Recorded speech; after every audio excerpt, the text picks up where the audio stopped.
ಕತ್ತಿಗೆ, ವೃಕ್ಷದ ಬಂದ ರಮೇಶ್ ಕತ್ತಿಗೆ, ವಾಲ್ಮೀಕಿ ಸಮಾಜವನ್ನು ಅವಹೇಳನ ಮಾಡಿದ ಮುಚ್ಚಣಿಗೆ ಬೇಕೇ ಬೇಕು, ಬೇಕೇ ಬೇಕು.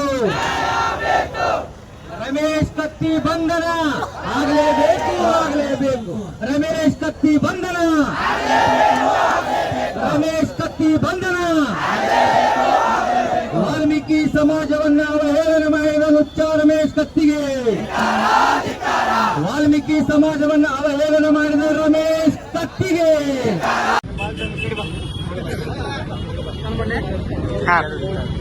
ಜೈ ವಾಲ್ಮೀಕಿ, ಜೈ ವಾಲ್ಮೀಕಿ, ಜೈ ವಾಲ್ಮೀಕಿ, ಜೈ ವಾಲ್ಮೀಕಿ.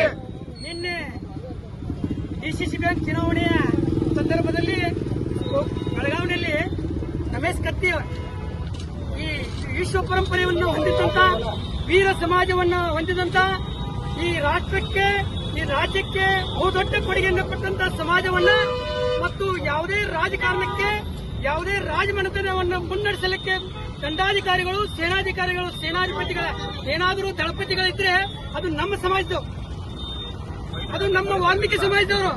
ವಾಲ್ಮೀಕಿ ಸಮಾಜದ ಯಾವ ರಾಜನು ವಾಲ್ಮೀಕಿ ಸಮಾಜದವರು ಇಲ್ಲದೇನೆ ರಾಜಭಾರ ಮಾಡಲಿಕ್ಕೆ ಯಾರನ್ನೂ ಆಗಿಲ್ಲ. ಪ್ರತಿಯೊಂದು ರಾಜಮನೆತನದಲ್ಲಿ ಮತ್ತು ನಮ್ಮದೇ ಆದ ರಾಜಮನೆತನಗಳು ಸಾಕಷ್ಟು ಹಿಂದೂಸ್ತಾನದಲ್ಲಿ ಅಖಂಡ ಭಾರತವನ್ನು ಆಯ್ದಂತ ರಾಜರಿದ್ದಾರೆ. ಇಂಥ ಹಿಸ್ಟ್ರಿಕಲ್ ಇದ್ದಂತ, ಇಂಥ ಇತಿಹಾಸವುಳ್ಳಂತ ಸಮಾಜವನ್ನ ಈ ಒಂದು ಹೊಲಸು ಬಾಯಿಲೆ ರಮೇಶ್ ಕತ್ತಿ ಅಂತವರು ಇವತ್ತಿನ ದಿವಸ ನಿನ್ನೆ ಏನು ಡಿಸಿಸಿ ಬ್ಯಾಂಕ್ ಚುನಾವಣೆಯಲ್ಲಿ ಆತುರದಲ್ಲಿ ಇದ್ದ ಅವರಿಗೆ ಹತಾಶೆಗೊಂಡು ಅವರ ಚುನಾವಣೆಯನ್ನು ಮುಂದೂಡಬೇಕಾಗಿ ಮತ್ತೆ ಮುಂಚೆ ಈ ತಿಂಗಳಾನುಗಂಟೆ ಚುನಾವಣೆಯ ಸಂದರ್ಭದಲ್ಲಿ ಅವನ ತಲೆ ಬಿಡಗಾಣಿಸಿ, ಕೌಂಟಿ ಭಾಷೆದಾಗ ಹೇಳ್ಬೇಕು, ತಲೆ ಬಿಡಗಾಣಿಸಿ ಇಂಥ ವೀರ ಸಮಾಜವನ್ನ ಮತ್ತು ಭಾರತ ದೇಶದಲ್ಲಿ ಅತ್ಯಂತ ಇತಿಹಾಸವುಳ್ಳಂತ ಸಮಾಜವನ್ನ, ಎಲ್ಲ ಕ್ಷೇತ್ರದಲ್ಲೂ ಕೊಡುಗೆ ಕೊಟ್ಟಂತ ಸಮಾಜವನ್ನ ಇವಂತ ಬ್ಯಾಡ್ರ ಮಕ್ಕಳ ಕೈಯಿಂದ ನಿಂದಿಸಿದಾನ.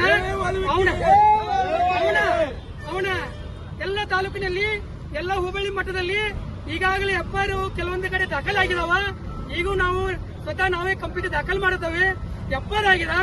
ಅದು ಮಾನ್ಯ ಪೊಲೀಸ್ ವರಿಷ್ಠಾಧಿಕಾರಿಗಳು ದಯವಿಟ್ಟು ಅವನ ಬಂಧನ ಮಾಡಬೇಕು. ಬಂಧನ ಮಾಡಲೇ ಹೋದ್ರೆ ಈ ವಾಲ್ಮೀಕಿ ಸಮಾಜದವರು ರೊಚ್ಚಿಗೆದ್ದು ಮುಂದಿನ ಪರಿಣಾಮ ಏನಾಗ್ತಿದೆ ಗೊತ್ತಿಲ್ಲ. ಅವನ ಸೇಫ್ಟಿಗೋಸ್ಕರ ನೀನು ಅವನು ಬಂಧಿಸಬೇಕು, ಅವನು ಬಂಧಿಸಬೇಕು, ಬಂಧಿಸಬೇಕು. ಜೈ ಜೈ ಜೈ ವಾಲ್ಮೀಕಿ, ಜೈ ವಾಲ್ಮೀಕಿ. ನೋಡೋಣ, ಮೀಸೆ ಬಂದ್ ಮಾತ್ರಕ್ಕೆ ಮ್ಯಾವು ಹಣ್ಣು ಬೆಕ್ಕೆಲ್ಲ ಹುಲಿ ಆಗಕ್ಕಾಗಲ್ಲ. ನಮ್ಮ ನಾಯಕರು ಯಾವಾಗಲೂ ಹುಲಿ ನೀನು ಬೆಕ್ಕ. ನೀ ಏನು ತಾಲೂಕು ಘಟ್ಟ ಸೀಮಿತದಿ. ನಮ್ಮ ನಾಯಕರ ರಾಜ್ಯ ಮತ್ತು ರಾಷ್ಟ್ರ ಮಟ್ಟದಲ್ಲಿ ಇವತ್ತು ಬೆಳೆದು ನಿಂತಿದ್ದಾರೆ. ಆ ಕಾರಣಕ್ಕೆ ನಿನ್ನ ಹೊಲಸು ಬಾಯಿಲೆ ಏನು ಮಾತಾಡಿದ್ರು ನೀನ್ ನಾಯಕ ಆಗಕ್ ಸಾಧ್ಯ ಇಲ್ಲ. ಅಪ್ರಾಲ್ ಒಂದು ಜಿಲ್ಲಾ ರಾಜಕಾರಣ ಕೂಡ ನೀನ್ ನಾಲಾಯಕದಿ ಅಂತ ಮಾತನ್ನ ನೀ ನಮ್ಮ ಸಮಾಜಕ್ಕೆ, ವಾಲ್ಮೀಕಿ ಸಮಾಜಕ್ಕೆ ನೀನ ಒಂದು ಹೊಲಸು ಮಾತಾಡಿದಂದ್ರೆ ಇವತ್ತು ಈ ಹೋರಾಟ ಇವತ್ತು ಗೋಕಾಕಿನಿಂದ ಸ್ಟಾರ್ಟ್ ಆಗಿದ್ಲ. ಈ ಹೋರಾಟ ನೀನು ಬಂಧಿಸುವವರೆಗೂ ಇಡೀ ರಾಜ್ಯ ಮತ್ತು ದೇಶ ಮಟ್ಟದವರೆಗೆ ಹೋರಾಟ ಮಾಡ್ತೀವಿ. ಬೇಕೇ ಬೇಕು, ಬೇಕೇ ಬೇಕು.